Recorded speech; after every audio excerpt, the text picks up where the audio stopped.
فاسألوا أهل الذكر إن كنتم لا تعلمون. Teman-teman sekalian, tidak boleh dalam hati seorang muslim ada sombong. Dan sombong itu menganggap remeh orang lain atau menolak kebenaran.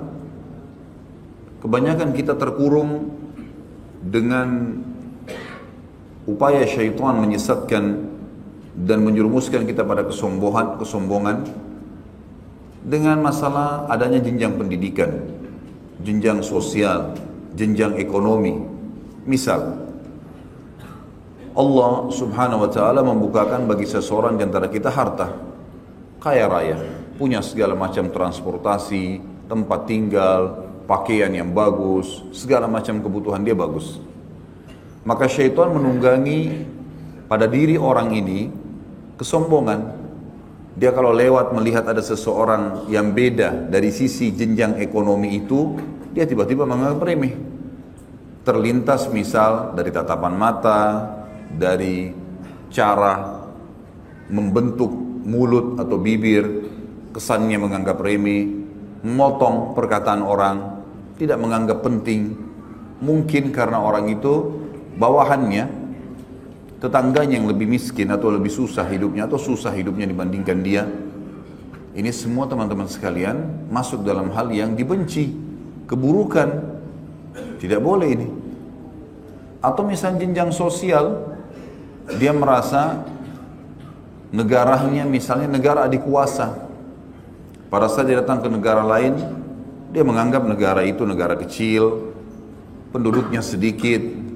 Dia merasa negaranya adik kuasa padahal tidak ada hubungan sama sekali dengan dia. Maka kemudian dia menganggap remeh seseorang. Atau dia tinggal di sebuah komplek, kemudian dia tidak mau melirik orang-orang yang ada di sebelah tembok komplek itu, karena memang rumah mereka rumah-rumah kayu, rumah biasa. Atau mungkin dia melihat seseorang yang mengumpulkan sampah di jalan dengan pakaian yang kotor. Mungkin hanya berharap orang ini mengeluarkan duit 10 ribu, 20 ribu rupiah untuk diberikan agar dia bisa makan. Tapi dia dengan sombongnya tidak mau melihat, tidak mau membantu. Jangankan bantu, melihat aja tidak mau. Apalagi kalau kita sudah bicara masalah salaman misalnya, atau mengajak ngobrol orang-orang susah ini.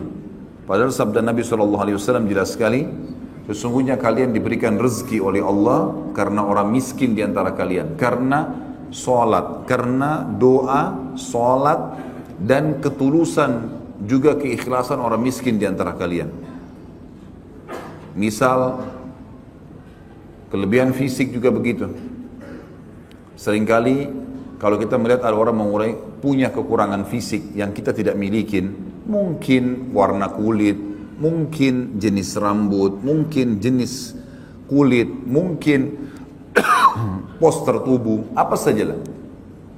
Maka seorang mukmin harus tahu bahwasanya di sini dia harus merendah, tidak boleh malah dia menganggap orang lain kurang, menganggap orang lain berendah daripada dia. Ini semua hal keburukan teman-teman sekalian dan tidak boleh ada dalam jiwa seorang muslim. Sampai sebagian ulama mengatakan, kalau sudah muncul dalam hatimu sedikit pun dari rasa kesombongan, maka hati-hatilah, karena sudah cukup dengan sedikit itu membuatmu tidak bisa mencium bau surga apalagi masuk di dalamnya. Sebagaimana sabda Nabi SAW, siapa yang dalam hatinya ada seperti biji sawi dari kesombongan, maka tidak akan mencium bau surga. Ya. Kita boleh menggunakan pakaian yang bagus, kendaraan yang bagus, rumah yang bagus, tapi merendahlah. Sesekali jenguk tetangga, lihat keadaan ekonomi orang yang kurang. Sedekah, kalau memberikan sedekah kepada orang lagi ketuk kaca di lampu merah, jangan cuma buka sedikit jendelanya kemudian keluarkan 2 jari, itu pun cuma dijepit 500 rupiah atau 1000 rupiah. Turunkan jendelanya, salaman sama dia. Kalau dia sesama jenis, Assalamualaikum Pak, salam, tinggal di mana? Bapak kenapa lakukan ini? Memang tidak ada pekerjaan. Mungkin dalam 1 menit kita bisa mendapatkan banyak informasi tentang dia. Mungkin dia bilang, anak saya mau sekolah, saya nggak punya uang. SPP-nya sekitar 200.000 rupiah. Baik Pak, ini 200.000 silakan ambil. Kita bayarkan SPP dia sehingga dia bisa sekolah anaknya. Maka selama itu, sampai anak itu berhasil nanti, walaupun kita tidak biayai semua hidupnya, tapi jenjang karir sekolahnya bisa berlanjut justru karena 200 ribu yang kita lakukan, yang hampir dia dikeluarkan dari sekolah sudah cukup menjadi amal jariah buat kita. Hanya dengan diskusi dan bicara ringan 1 menit. Bukankah kita bisa mengajarkan sebuah hadis kepada anak-anak yang datang nyanyi-nyanyi dekat kaca mobil, daripada kita biarkan dan muncul sedikit rasa kesombongan dalam hati, menganggap kita lebih hebat daripada dia atau lebih baik hanya karena kita menggunakan mobil. Dan ini teman-teman sekalian harus dihilangkan semua, karena itu hak seorang muslim. Tidak boleh sampai ada keburukan atau hal-hal yang dibenci yang kita timpakan padanya. Termasuk dalam hal ini tadi saya bilang, banyaknya manusia terjerumus dalam kesombongan. Bukankah syaitan sudah cukup menunggangi teman-teman sekalian keadaan kita hanya kena pakai sepatu baru, hanya kena pakai baju baru? Bukankah cara jalan kita sudah berubah hanya dengan pakai sepatu baru atau hanya dengan pakai baju baru? Sampai kata para ulama, kalau terlintas dalam hatimu sedikit kesombongan, maka bungkukkanlah badanmu. Dan kalau kau melihat, kata Hasan Basri, seseorang yang lebih tua di hadapanmu, siapapun dia, bagaimanapun keadaan fisiknya, maka selalulah ucapkan bahwasanya dia lebih tua dari aku, maka berarti dia lebih banyak amal solehnya. Dan kalau kau melihat orang lebih muda daripada kamu, maka ucapkanlah orang ini lebih muda, maka mungkin dia lebih sedikit dosanya. Sehingga kita selalu berada di lingkup merendah pada saat itu dan jauh dari hal yang bisa membuat saudara kita merasa terkucilkan atau kita menimpakan keburukan ataupun sesuatu yang dibenci olehnya, sebagaimana kita benci buat diri kita sendiri hanya karena pintu-pintu syaitan dibuka. Kata Syekh Abu Bakar rahimahullah, tidak menimpahkan keburukan pada muslim atau sesuatu yang dibenci kepadanya. Hal ini berdasarkan sabda Rasulullah sallallahu alaihi wasallam di dalam hadis riwayat Imam Muslim nomor 2564. Kullul muslimi 'alal muslimi haram damuhu wa maluhu wa irduh. Setiap muslim atas muslim lainnya diharamkan darahnya, hartanya dan juga kehormatannya. Diharamkan darahnya maksudnya tidak boleh ditumpahkan tanpa udzur syar'i. Kalau kita pemerintah, ada orang yang jelas-jelas melanggar, dia membunuh atau misalnya dia mencuri, kemudian ada hukum Islam diterapkan, dikisos kepalanya atau dipotong tangannya, itu lain. Ada perintah sang pencipta di situ. Tapi kalau tidak ada, apa hak kita teman-teman sekalian memukul, menonjok orang lain hanya karena dia bawaan kita misalnya, atau hanya karena kita merasa kita kakak kelas, senior misalnya, menonjok orang. Saya subhanallah pernah lewat di salah satu jalan di Jakarta, saya melihat ada 2 orang laki-laki di pinggir jalan, lalu yang satu marah-marah sambil tonjok-tonjokin wajahnya orang itu, dan yang satu seperti ketakutan sekali. Allah alam itu mungkin adiknya, bawahannya kah? Tapi subhanallah saya melihat kok bisa ada manusia seperti ini ya? Siapa dia sampai mau melakukan perbuatan itu kepada orang lain? Bukankah kata Nabi SAW, irhamu man fil ardi yarhamkum man fis sama, kasihani orang yang ada di muka bumi dan yang di langit akan mengasihanimu, gitu kan? Tidak pernah kita temukan Nabi SAW menonjok-nonjok orang, atau para sahabat disebutkan riwayat, gitu kan? Kecuali memang orang itu berhubungan dengan hukum syar'i. Kasus pernah Nabi SAW menyuruh orang Yahudi yang jelas-jelas mencuri, lalu kemudian dia tidak mau mengaku. Nabi SAW dapat wahyu dan mengatakan pada Yahudi itu, wahyu turun kepadaku, kau mencuri. Dia bilang enggak. Maka kata Nabi SAW kepada Zubair, hukumlah orang ini. Maka oleh Zubair digebukin orang itu. Karena perintah Nabi SAW supaya dia mengaku itu beda. Berhubungan dengan masalah penjahat-penjahat, tapi itu pun yang menanganinya adalah pihak pemerintah. Karena Nabi SAW sini pemerintah, bukan individu. Bukan individu. Jadi harus kita garis bawah ini teman-teman sekalian, supaya tidak terbuka pintu-pintu syaitan itu. Diharamkan darahnya, diharamkan hartanya, tidak boleh menipunya, tidak boleh utang dengan dia tidak mau bayar. Haram semuanya. Percuma biar antum mengambil miliaran rupiah karena manipulasi data, atau karena utang sama seseorang muslim, atau misal menjadikan dia sebagai target untuk ditipu. Kita ajak dia berbisnis lalu kemudian sudah tahu kita akan menipunya, sengaja kita memanipulasi keadaan. Ini semua haram hukumnya dan tidak ada manfaatnya. Harta itu dipastikan akan berbahaya buat si penipu. Ini maksudnya diharamkan hartanya. Dan juga diharamkan kehormatannya, nggak boleh diganggu istrinya, nggak boleh diganggu anaknya, nggak boleh dirusak namanya dengan gunjing, ghibah. Termasuk sekarang luar biasa media-media kita ini menggunjing sesama muslim. Setiap hari ada saja toko yang menjadi target. Sama masalah sama suami istri, masalah sama istrinya, masalah sama suaminya, masalah sama anaknya, masalah sama pembantunya, masalah sama kerjaannya. Segala macam dikorek-korek. Sampai kadang-kadang sengaja dipasang kamera tersembunyi untuk mencari aibnya orang lain. Ini mencoreng kehormatan dan dalam Islam tidak ada itu. Tidak ada sama sekali. Kalau kita melihat aib dari seorang muslim, tugas kita adalah menutupi aib tersebut. Kata Nabi SAW, "Man satara musliman fi dunya, satarahullahu yaumal qiyamah." Siapa yang menutupi aib seorang muslim di dunia, Allah akan tutupi aibnya pada hari kiamat. Dalil yang kedua adalah hadis Nabi SAW, riwayat Imam Ahmad nomor 22.555 dan Abu Daud nomor 5.004 dengan sanad yang sahih. La yahillu li muslimin an yurawwi'a musliman. Seorang muslim tidak boleh menakut-nakuti muslim yang lain. Boleh sama sekali.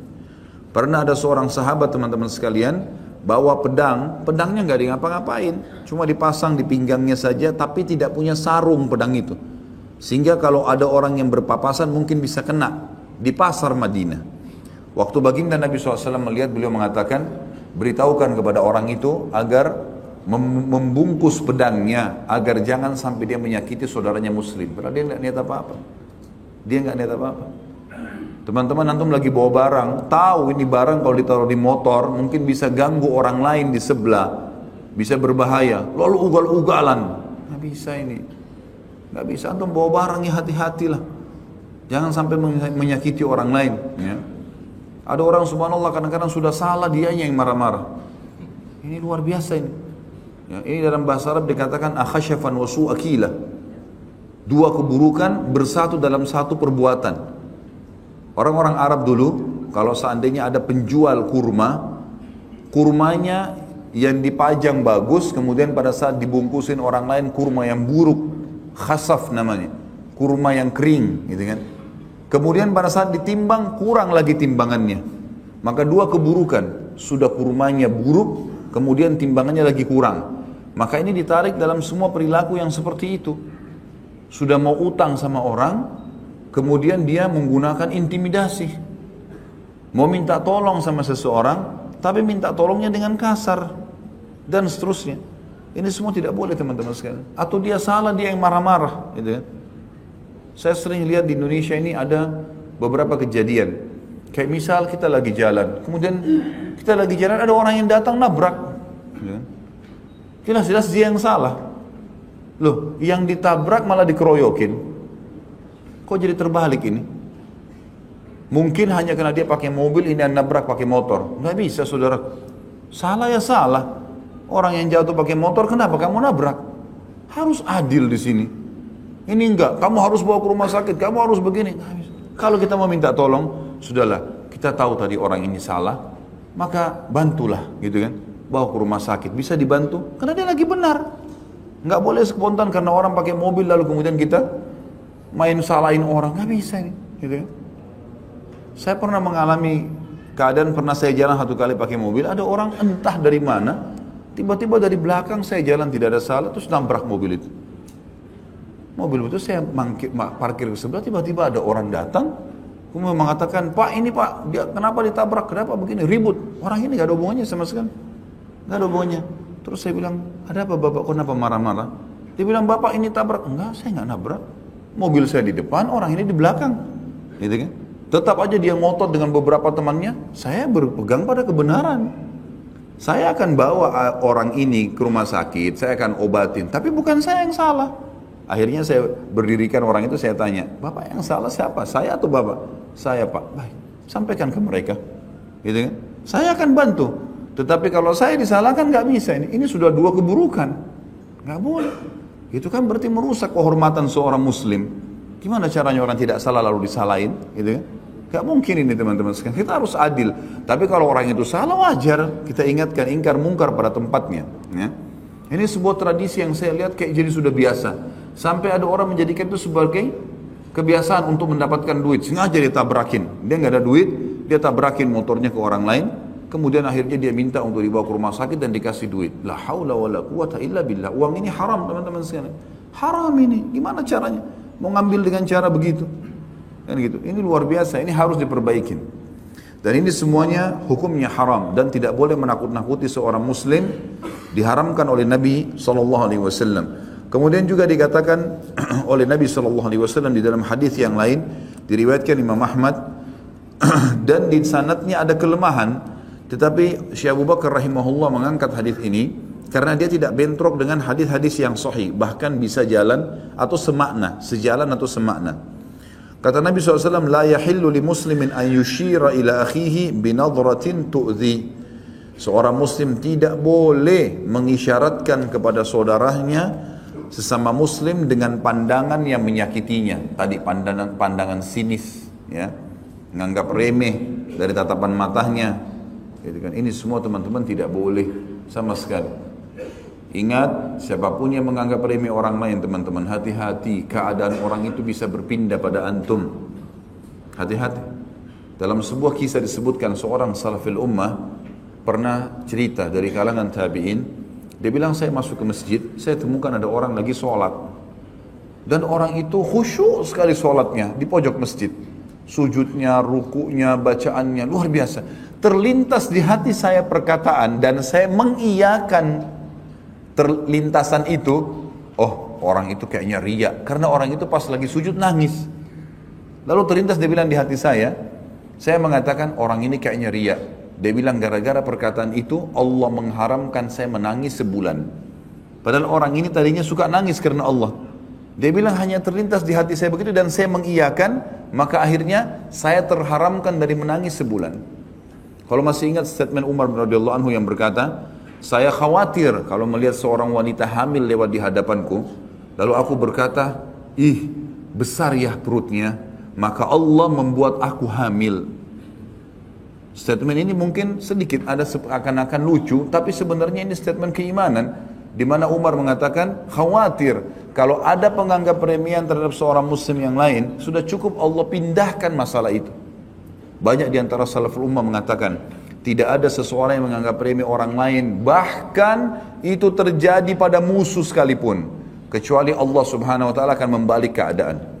Kisah perang Hunain, Nabi SAW ada pasukan muslimin di atas 10.000 orang, lebih besar daripada pasukan kafir. Pertama kali pasukan muslim lebih banyak daripada pasukan kafir. Muncul di diri beberapa sahabat nganggap remeh, oh musuh, gampang kita kalahin. Maka yang terjadi, muslimin dikalahkan.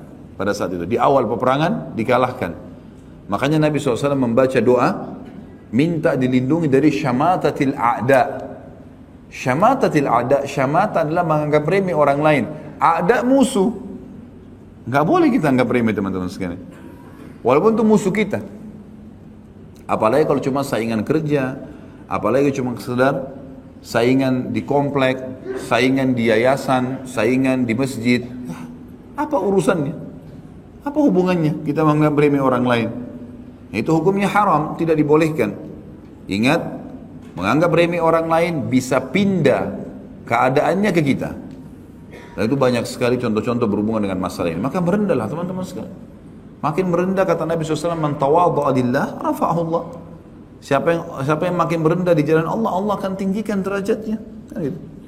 Jadi kita harus jagain. Kita harus jagain.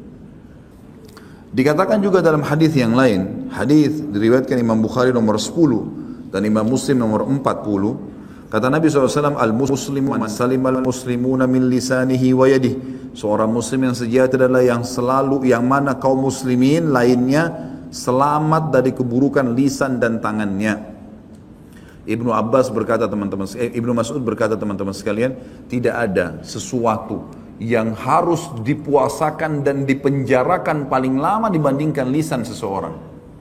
Ini penjara mau ditontonin. Bicara emas saja, nasihat, tanya kabar, ilmu pengetahuan, yang lain diam. Jangan ucapkan yang tidak bermanfaat. Karena ucapan ada pertanggungjawaban. Beda dengan kita mendengar. Makanya Syurahbil Asy-Syu'bi rahimahullah berkata, saya belajar dari seseorang yang belajar di majelis saya. Aturan di majelis saya bertahun-tahun gak pernah ngomong orang itu. Lalu saya tanya dan saya terus mengulangi pengalaman itu. Saya sudah diskusi sama orang itu. Saya tanya, hai fulan, kenapa kau sudah bertahun-tahun ikut majelis saya gak pernah bicara? Dia bilang, orang itu bilang, saya dengar, maka saya dapat manfaat. Dan pendengaran seseorang yang dia dengar hanya untuk dirinya. Nggak ada masalahnya sama orang. Baik saya terima, buruk saya tolak. Dan bagian seseorang dari lisannya adalah untuk orang lain. Kalau salah, dia harus memperbaikinya. Dan itu tidak gampang. Maka saya dengar, saya aman. Dan saya diam, saya juga aman. Artinya, saya tanya sesuatu yang bermanfaat ya. Tapi kalau untuk hal yang tidak penting, untuk nunjukin di majelis ilmu kalau saya pintar, ini pertanyaan saya. Untuk apa teman-teman? Nggak cium bau surga itu. Antum sudah paham, alhamdulillah pulang amalkan. Begitu orang mukmin. Jadi manfaat buat kita. Nggak akan ada manfaatnya kalau dipakai untuk bersombong-sombong, untuk pamer sama orang. Nggak ada manfaatnya. Nggak ada manfaatnya. Makanya Allah Subhanahu Wa Taala menonjolkan sebagian orang yang bisa menjadi pelajaran siapa yang paling ikhlas di antara mereka, siapa yang paling tulus, siapa yang memang mengejar akhirat, siapa yang selalu sangka baik dengan saudaranya muslim, Allah tonjolkan dia. Tapi kalau orang ini mau menjatuhkan sana sini, cuma mau cari ketenaran, cuma A, B, C, D, kita akan temukan orang ini cuma sebentar. Waktu Imam Malik rahimahullah menulis kitab Muwatta, beliau pengen tulis dan beliau bilang sama murid-muridnya, murid-muridnya bilang, hai Imam, hadis yang anda sampaikan tiap hari mulia sekali. Sampai ulama hadis mengatakan sanad hadis yang emas adalah sanadnya Imam Malik dari Nafi'. Nafi' ini adalah mantan budaknya Abdullah bin Umar. Dari Abdullah bin Umar dari Rasulullah SAW. Ini sanad emas. Kalau ini ada, pasti hadisnya sahih. Karena Imam Malik dengar langsung dari Nafi'. Nafi' adalah budaknya Abdullah bin Umar dan tinggal sama Abdullah bin Umar. Belajar semua. Dan ini ulama besarnya tabi'in. Dan Abdullah bin Umar dari Nabi SAW. Maka beliau, waktu murid-muridnya bilang, hai Imam, kayaknya mesti anda tulis nih. Hadisnya kita dengar semua, tidak semuanya kita hafal. Kata Imam Malik, bagilah, tulis. Dikasih nama Muwatta, kitab Muwatta. Waktu orang-orang yang selevel sama Imam Malik, yang pada saat itu dikenal juga sebagai ulama, sebagai da'i, banyak taklimnya segala macam, berlumba-lumba dengar Imam Malik tulis hadis, muncul ide tulis juga buku hadis. Mereka berlumba-lumba tulis. Mereka namakan juga kitabnya Muwatta. Sampai waktu itu teman-teman ada ratusan Muwatta. Ratusan kitab hadis namanya Muwatta. Mereka nggak namakan buku lain ya. Curi idenya Imam Malik. Murid-muridnya Imam Malik tanya, hai Imam, bagaimana pendapat anda? Anda nyusun buku ini, orang semua pada ikut-ikutan, gitu kan? Kata beliau kalimat mulia, orang yang berilmu faham. Maka nalillah fahuwa baq. Kalimat sederhana, bobotnya luar biasa, emas. Beliau mengatakan manapun yang dikerjakan karena Allah pasti baq. Baq itu kekal. Betul teman-teman, waktu terjadi suku Tatar menyerang Irak, merebut wilayah kaum muslimin, kebanyakan kitab Muwatta, bukan kebanyakan, semua kitab Muwatta yang disusun ratusan pada saat itu semuanya habis. Tidak ditahu di mana sejarahnya, ada yang dilempar di lautan, ada yang rusak dan segala macam. Dan kitab satu-satunya yang tinggal sampai sekarang kitabnya Imam Malik rahimahullah. Kitab Muwatta. Bagaimana Allah menghantarkan keikhlasan itu kepada targetnya. Untuk apa bersaing dengan seorang muslim? Teman-teman sekalian, hadis mulia. Kata Nabi SAW, tidak ada seseorang yang mendoakan saudaranya muslim kecuali di atas kepalanya malaikat akan berkata, walaka mithluhu, walaka mithlu. Kau akan dapat yang sama, kau akan dapat yang sama. Kita lihat teman kita punya kekayaan. Ya Allah, limpahkan kekayaan lebih banyak lagi. Berkahi buat dia. Antum sadar nggak? Waktu antum doain dia, antum sedang doain diri antum sendiri. Karena malaikat atas kepala kita mengatakan, engkau akan dapat sama, engkau akan dapat sama. Doa malaikat mustajab. Kita lihat orang pintar, ya Allah berkahi kepintarannya. Keluarganya bahagia, ya Allah tambahkan kebahagiaan. Gitu kan?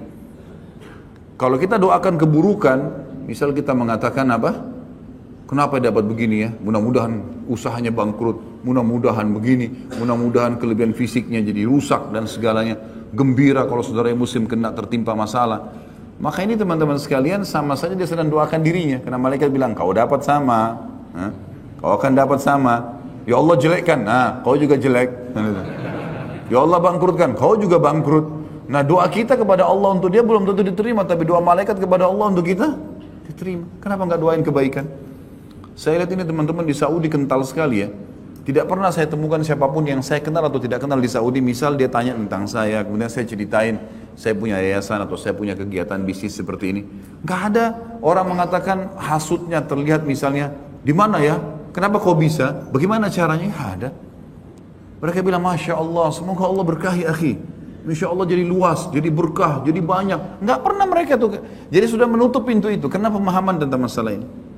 Kita kadang-kadang subhanallah baru buka kios kecil di Kalibata City. Sudah sorotan matanya orang luar biasa. Seperti kita sudah jadi miliarder bagaimana? Lewat matanya nyorot. Ini kenapa bisa buka di sini nih? La haula wa la quwata illa billah. Lewat, Masya Allah. Insya Allah diberkahi akhi. Sudah mulai sewa iya. Mudah-mudahan pindah ke tempat yang lebih luas ya. Allah berkahi. Malaikat bilang, kau dapat sama. Kau dapat sama. Ingat ya. Bawa pulang ilmu ini cukup buat saya ya. Pulang amalin tuh teman-teman sekalian. Selalu doakan kebaikan. Doakan istri, doakan suami, doakan anak, doakan orang yang bantu. Tunjukin parkir keluar. Doakan semua kebaikan. Jazakallah khair, terima kasih, baik. Mudah-mudahan Allah berkahi hidupnya ya. Selalu kebaikan. Maka itu yang diharapkan. Lisan kita bukan menyakiti muslim, tapi malah memberikan kebaikan padanya. Karena dikatakan seorang muslim yang sejati adalah yang mana kaum muslimin lain selamat dari keburukan lisan dan tangannya. Memukulkah, mengambilkah, mencurikah dan seterusnya, ini masuk dalam masalah tangan. Kemudian hadis yang lain di poin ke-9 kita ini adalah hadis riwayatkan Ahmad nomor 6886, Tirmidzi nomor 2627 dan Hakim disebutkan dalam jilid pertama nomor 54 dengan sanad sahih. Kata baginda Nabi SAW, al-mu'minu man aminahul mu'minuna ala anfusihim wa amwalihim. Seorang mukmin yang sejati adalah seorang yang kaum mukminin lainnya merasa aman dari gangguan diri dan harta mereka. Jadi ada orang subhanallah, kita takut kalau orang ini ketemu dengan istri kita. Karena matanya jelalatan, matanya sudah seperti orang yang mau menerkam istri kita. Ada orang begitu subhanallah. Ada orang pernah bahkan bertanya di pengajian saya, Ustaz, saya punya penyakit, saya suka ganggu istrinya orang. La haula wala quwata illa billah. Kenapa? Habis manusia, sudah habis yang bukan jadi istrinya orang, penyakit syaitan goda. Ada orang subhanallah kita ketakutan, masuk ke rumah kita ketakutan orang ini nanti ganggu, gitu kan? Ini bahaya sekali. Ini dimaksud orang mukmin sejati, orang mukmin yang orang aman, merasa aman dengan dia, di harta kah, di kehormatan kah, di keluarganya kah. Ada orang kita ketakutan kalau nginap di rumah kita, karena orang ini selalu terdengar suka mencuri misalnya. Tidak ada keamanan, gitu kan? Ini adalah orang-orang yang buruk semuanya, orang yang buruk dan orang seperti harus dijauhi. Maka sifat orang mukmin teman-teman harus semua orang merasa aman dengan kita, dibuat seaman mungkin. Dan ingat, Allah yang maha tinggi dan maha adil mengawasi. Innallaha kana alaikum raqiba. Allah mengawasi kalian dengan sangat detail semua perbuatan sekecil apapun baik atau buruk. وَمَنْ يَعْمَلْ مِثْقَالَ ذَرَّةٍ خَيْرًا يَرَهُ وَمَنْ يَعْمَلْ مِثْقَالَ ذَرَّةٍ شَرًّا يَرَهُ. Yang berbuat seperti biji sawi kebaikan dia pasti lihat. Lihat kata ulama tafsir, di dunia ada kebaikan-kebaikan balasannya dan di akhirat ada kebaikannya juga balasannya. Dan keburukan buruk juga sama. Sekecil apapun akan ada konsekuensi pembersihan. Begitu juga dengan di akhirat. Lalu untuk apa kita mengambil haknya orang lain, mengganggu mereka, untuk apa? Nah, ini hak seorang muslim harus dijaga, saudaraku seiman. Siapapun dia, yang penting dia muslim. Jangan anggap remeh fisik orang. Kadang-kadang subhanallah tadi saya bilang jenjang pendidikan, kekayaan, sosial membuat kita merasa lebih hebat dari orang lain. Mungkin ada seorang pengurus masjid teman-teman sekalian, tidak ada sekolahnya, nggak ada sekolah, ijazah SD-nya pun tidak ada. Tapi tiap hari Masya Allah azan urus masjid itu lebih afdal daripada ana dan antum. Lebih afdal tiap hari ngurus rumahnya Allah, demi Allah urus masjid ini dan masjid lain teman-teman lebih mulia daripada urus istana merdeka. Ini rumahnya Allah, itu rumahnya itu siapa? Semua jabatan manusia. Ini rumahnya Allah, walaupun musola kecil itu orang lebih mulia. Berapa banyak orang di antara kita menganggap remeh orang-orang seperti ini? Mungkin dia pintar, sekolah di Jakarta, S2, S3, mungkin sudah profesor. Orang tuanya di kampung cuma urus perkebunan dan pertanian, tidak ngerti apa-apa. Dia pulang kampung karena dia sudah biasa dengan bahasa-bahasa, ya, kosakata akademik. Maka akhirnya dia ketemu sama orang tuanya ngomong apa adanya, tidak ada pendidikannya. Lalu muncul perasaan menganggap remeh. Ini gimana caranya teman-teman sekalian? Gimana caranya kita merasa seperti ini? Ini semua harus dihilangkan. Ini harus dihilangkan dan kita harus menjadi orang mukmin yang menghormati orang lain. Yang ke-10, rendah hati dan tidak menyombongkan diri kepadanya, serta tidak membangunkannya dari tempat duduknya untuk kemudian mendudukinya. Hal ini berdasarkan firman Allah Subhanahu wa taala dalam surah Luqman ayat 18. A'udzu billahi minasyaitonir rajim wa la tusair khaddaka lin-nasi wa la tamshi fil ardi maraha innallaha la yuhibbu kulla mukhtalin fakhur. Dan jangan engkau memalingkan mukamu dari manusia karena sombong dengan menganggap remeh, bicara enggak melihat. Dan jangan kamu berjalan di muka bumi dengan angkuh, ya. Angkuh ini masuk dalamnya perilaku, perkataan, gerak-gerik, bahasa tubuh, semuanya kalau membawa pada kesombongan diistilahkan dengan angkuh, ya. Sesungguhnya Allah tidak menyukai orang yang sombong lagi membanggakan diri. Dalam sabda Nabi SAW di dalam hadis riwayat Abu Daud nomor 4895, Ibnu Majah 4179 dengan sanad sahih. Kata Nabi SAW, Inna Allah Ta'ala auha ilayya an tawada'u hatta la yafkhara ahadun ala ahad.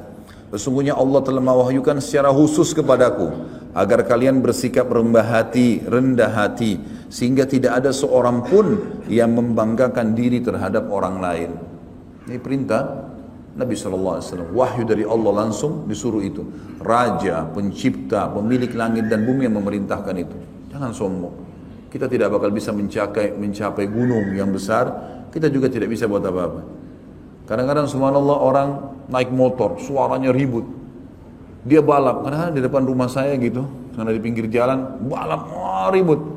Terus saya berpikir, habis itu apa?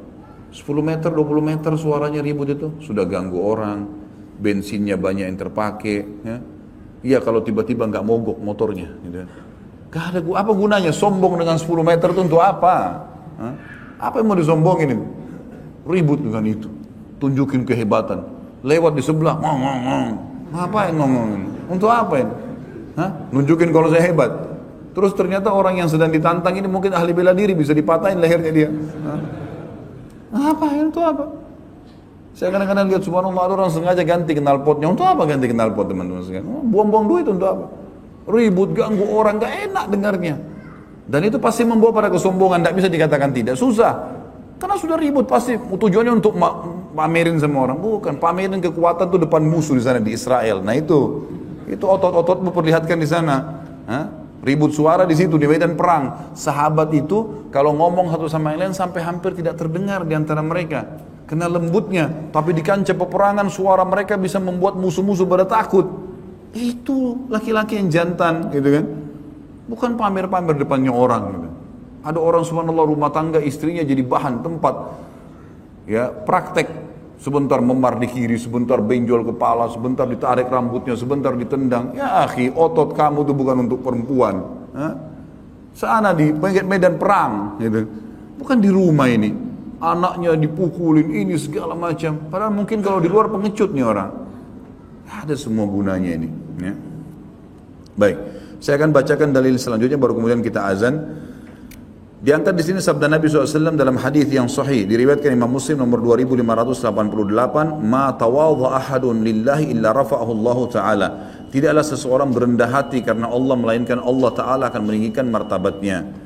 Lain dari itu, karena telah ada contoh dari Rasulullah SAW tentang rendah hati beliau terhadap kaum muslimin, walaupun beliau adalah penghulu para rasul, dan beliau tidak congkak serta tidak sombong, sehingga beliau tetap berkenan untuk berjalan bersama para janda, fakir miskin, dan memenuhi kebutuhan-kebutuhan mereka. Bahkan dalam satu doanya beliau mengucapkan, Allahumma ahini miskinan wa amitni miskinan wahsyurni fi zumratil masakin. Hadis ini sahih diriwayatkan Ibnu Majah nomor 4126 dan juga Al-Hakim di jilid 4 nomor 358. Ya Allah, hidupkanlah aku dalam keadaan miskin. Maksudnya seperti keadaan orang-orang yang miskin. Bukan Nabi minta supaya miskin hidupnya. Yang dimaksud adalah supaya saya bisa merasakan keadaan orang-orang miskin itu. Dan matikanlah aku dalam keadaan seperti mereka. Orang miskin itu biasanya tulus sekali, ikhlas, hilang barangnya gitu. Saya kemarin naik, satu orang mengantar saya naik ojek gitu kan, saya lagi jalan, terus dia cerita saya lagi jalan, terus dia bilang sama saya, kebetulan saya bawa koper, jadi agak berat gitu kan. Terus saya bilang, Pak, biar saya yang bawa motornya, Bapak yang pegangin koper. Loh kok bisa Pak? Ya nggak apa-apa. Apa ajak aja, anggap aja saya yang ngojek gitu kan. Ketawa dia gitu. Lalu dia di belakang saya. Sementara dia pegang koper saya di belakang, karena dia agak kecil badannya, maka beliau mengatakan pada saya, ini motor saya baru hilang kemarin gitu. Kemudian saya baru cicil 2 tahun, ini padahal sudah setengah mati, ya hilang. Terus bahasa terakhirnya itu yang sambil pelajaran, dia bilang apa? Tapi ya sudahlah, saya ikhlaskan. Dan sekarang ini keluarga saya cicilkan saya motor ini Pak. Saya berpikir, subhanallah ya, beratnya motor itu bagi dia mungkin 12-13 juta. Bukan dengan seperti sebagian orang yang Masya Allah mau gonta-ganti mobil bisa. Itu berat, tapi dia bisa dengan mudah mengikhlaskan. Itu keadaan orang miskin biasanya begitu. Jadi mereka gampang, lebih dekat dengan keikhlasan. Itu yang dimaksud di sini. Dan himpunkanlah aku bersama golongan orang-orang miskin. Yang terakhir teman-teman sekalian adalah hadis Nabi SAW. Hadis ini diriwayatkan Bukhari nomor 6269 dan Muslim 2177. Kata Nabi SAW, la yuqimanna ahadukum rajulan min majlisi thumma yajlisu fi walakin tawassa'u wa tafassahu. Janganlah seseorang di antara kalian membangunkan seseorang dari tempat duduknya lalu dia menduduki tempatnya. Akan tapi lapangkanlah dan luaskanlah. Kalau mau masuk pamit baru masuk ke sebelah, gitu kan? Juga teman-teman jangan sampai kayak di masjid ada sudah dilowongkan tempat buat seseorang, jangan kita ambil. Emang sudah begitu. Ya sudah, ada saudara kita muslim, kita pindahlah ke tempat lain. Kalaupun kita mau maka lebarkanlah atau luaskanlah. Dalam riwayat yang dikatakan lunakkan pundak-pundak kalian untuk saudara kalian supaya bisa masuk dalam saf. Tapi kalau kita pindahkan orang lain hanya karena dia tukang sampah, hanya karena dia orang yang tidak dikenal di masjid itu, maka ini semua tidak dibenarkan. Allahu a'lam. Seperti biasa kita akan buka pertanyaan teman-teman sekalian setelah sholat ba'da isya. Subhanakallahumma wa bihamdika asyhadu an la ilaha illallah astaghfirullah wa atubu ilaih. Wassalamualaikum warahmatullahi wabarakatuh. فاسألوا أهل الذكر إن كنتم لا تعلمون